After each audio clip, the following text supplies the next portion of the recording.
Bienvenue dans cette seconde vidéo qui va être sur le thème comment se débarrasser de la rancœur, de la rancune qui vit en nous-mêmes.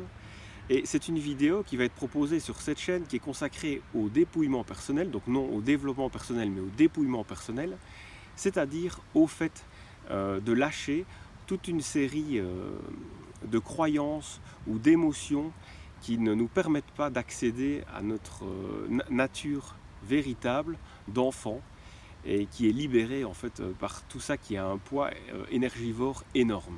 Donc, le but de cette chaîne, c'est de nous faire goûter la vie pleinement en lâchant toutes sortes de choses qui sont de l'ordre du passé ou d'une vue conceptuelle pour nous permettre de goûter donc réellement la vie.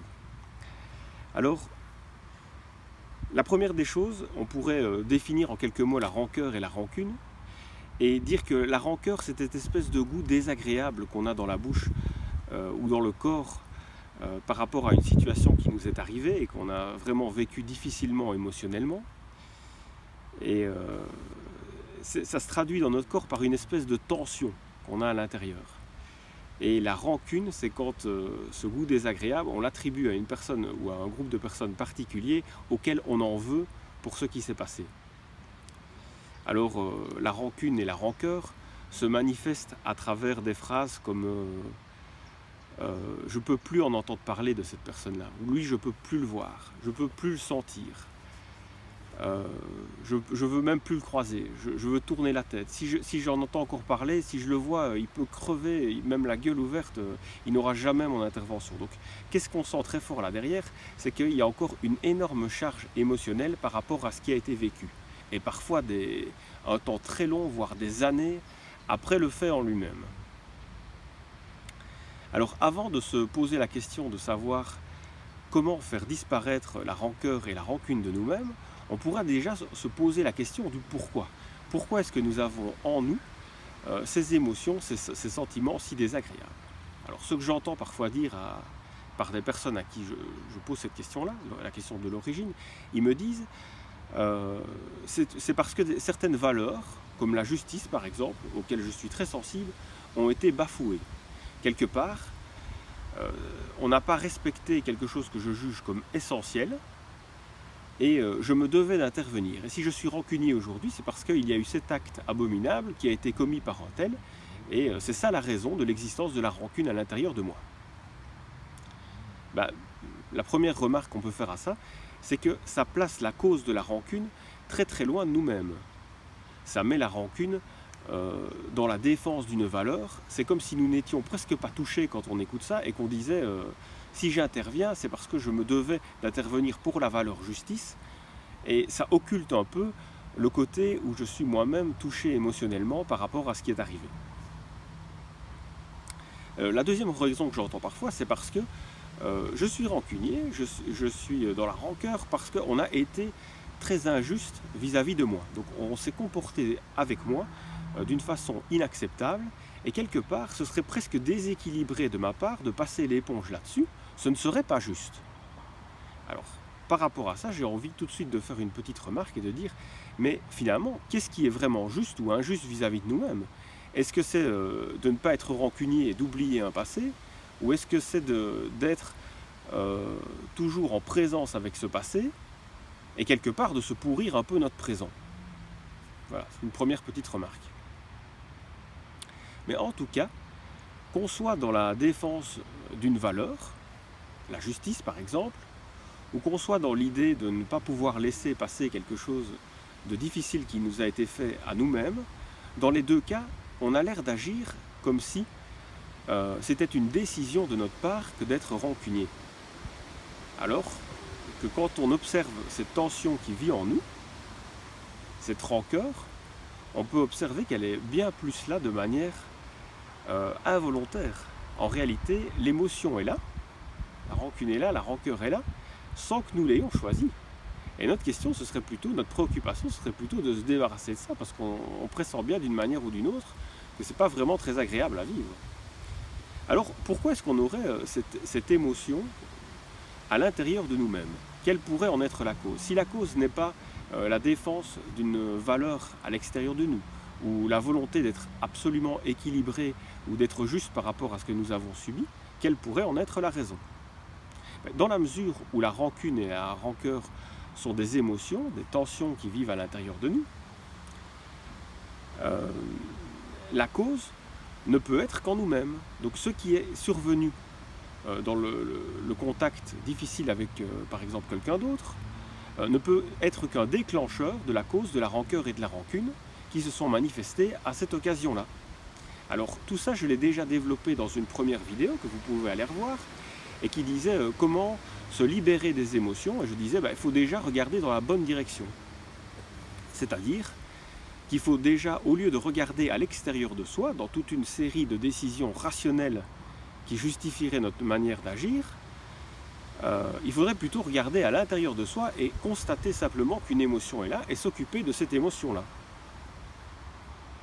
Donc la cause d'une émotion, la cause de la rancœur, la cause de la rancune est bien plus liée à notre histoire personnelle qu'au fait en lui-même. Quelque chose a été touché à l'intérieur de nous à travers cette émotion qui subsiste. Alors pourquoi est-ce qu'on pourrait avoir envie de suivre cette piste émotionnelle et se consacrer sur ce qui a été touché à l'intérieur de nous-mêmes plutôt que de chercher des raisons à l'extérieur? Une première raison à ça, c'est que en fait, c'est terriblement énergivore que d'être rancunier ou d'avoir un sentiment de rancœur. C'est énergivore parce que c'est un peu comme si ça obsédait notre présence et que c'était en toile de fond. Comme si ça allait devoir conditionner toute une série de comportements qu'on allait avoir pour essayer justement d'éviter des situations qui nous font encore recroiser cette personne à laquelle on en veut, par exemple. Donc on pourrait déjà remarquer que ça va être terriblement coûteux en énergie que d'avoir toujours en arrière-fond cette idée de cette chose désagréable, cette pollution finalement par cette émotion. Une seconde raison pour laquelle on pourrait ne pas souhaiter rester dans la rancune ou dans la rancœur, c'est qu'en réalité, ça ne blesse que nous. À partir du moment où j'en veux à quelqu'un, cette personne ne vit même rien en principe, de la haine que je lui voue vis-à-vis d'elle. La personne qui est le plus affectée par ça, c'est pas la personne à laquelle j'en veux, c'est moi-même. C'est ça qui m'a amené à dire tout à l'heure, est-ce que ça vaut bien la peine de continuer à garder en soi ces émotions qui nous polluent littéralement intérieurement et qui n'ont même pas un effet négatif sur les personnes auxquelles on en veut. La troisième raison, ce serait qu'à partir du moment où on est rancunier, c'est un peu comme si on n'était pas libre dans notre action. Notre action ne va pas être une action, elle va être une réaction. Elle va être complètement guidée par un passé. C'est parce qu'on s'est comporté de cette manière vis-à-vis de moi que je ne peux plus agir librement, je suis obligé de me comporter comme ça. Parce que j'en veux à telle ou telle personne, je ne peux plus les croiser, je tourne la tête, ils n'existent plus pour moi. Remarquons qu'en fait notre action n'est absolument pas libre. C'est pas comme quelqu'un qui serait désimpliqué émotionnellement et qui serait totalement neuf par rapport à ce qui survient. Quelque part, on est emprisonné par rapport à le fait de devoir réagir d'une manière ou d'une autre pour se souvenir de cette manière non agréable dont on s'est comporté vis-à-vis de nous. Donc on n'est pas dans un sentiment de liberté quand on est rancunier.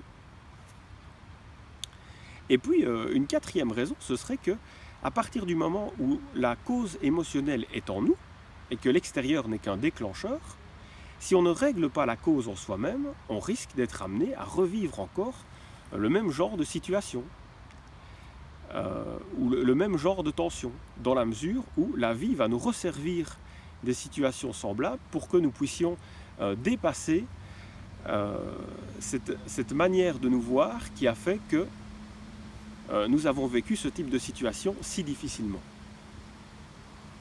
Mais alors, comment est-ce qu'on pourrait finalement, maintenant qu'on a vu qu'il y avait pas mal de bonnes raisons de ne pas rester dans cette rancœur, comment est-ce qu'on pourrait se libérer de cette rancœur?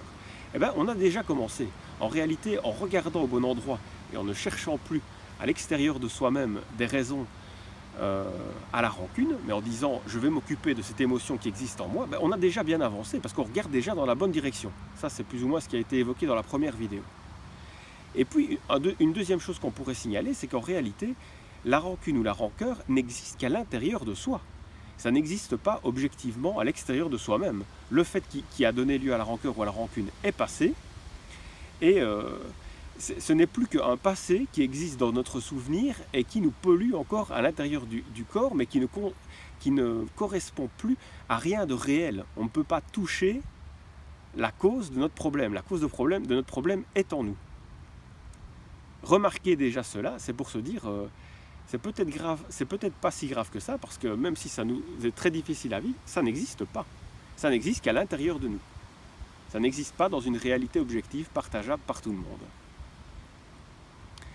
Et donc, comment se libérer de ça? Il faudrait savoir écouter l'émotion qui est en nous. Alors, à ça, je consacrerai une vidéo, certainement une ou plusieurs vidéos entières, mais je veux déjà donner la base de ce que c'est qu'une écoute émotionnelle. Alors, une écoute émotionnelle, c'est laisser vivre l'émotion qui vit à l'intérieur de soi. Qu'est-ce que c'est laisser vivre une émotion?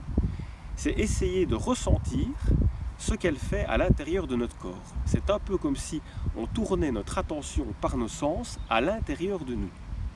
Alors ça peut se manifester physiquement à travers des tensions, un sentiment de chaleur, de froid, des picotements. Donc on peut déjà regarder tout ce qui se passe à l'intérieur de nous.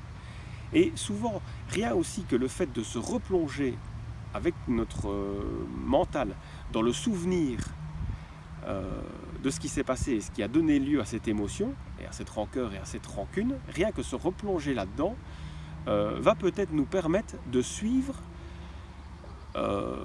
d'autres émotions qui vont être derrière cette émotion-là, et avancer quelque part vers une libération de nous-mêmes. Alors là, je vais un petit peu vite pour expliquer tout ça, ça fera l'objet d'une autre vidéo, et je peux aussi, dans le cadre de mon travail, accompagner des personnes qui souhaiteraient se libérer par rapport à ça. Mais donc, la grande idée, c'est de dire, la libération par rapport à une émotion, c'est laisser vivre l'émotion, c'est-à-dire ne pas essayer de la soulager, mais regarder ce qui se passe à l'intérieur, qu'est-ce qu'on ressent, et à quoi est-ce qu'elle est associée. Et ça va peut-être nous rappeler d'autres souvenirs. Et donc, le résultat de la libération de la rancœur et de la rancune, c'est le fait d'atteindre l'état de pardon. Et là, j'avais envie de faire une petite précision conceptuelle, un petit jeu de mots quelque part. Ce n'est pas valable étymologiquement ce que je dis, mais dans pardon, il y a par le don. Et le don, qu'est-ce que c'est? C'est ce qui est de l'ordre du gratuit, ce qui est désintéressé, ce qui est de l'ordre de l'amour ou de la nature enfantine, c'est-à-dire cette espèce de curiosité, c'est-à-dire ce fait que derrière, dans le don, il n'y a pas de marchandage. On donne parce qu'on a envie de donner. On donne parce qu'on a envie de transmettre le meilleur de nous-mêmes. Et donc quand on est dans cette logique de don, on est totalement libre d'une histoire, d'un passé, on est totalement désintéressé. Donc quand on est dans le pardon, quelque part, on ne saurait pas être rancunier parce qu'on a lâché un peu toutes ces souffrances qui constituaient la personne qu'en réalité nous ne sommes pas. Voilà, j'espère que ces quelques éléments auront pu vous aider.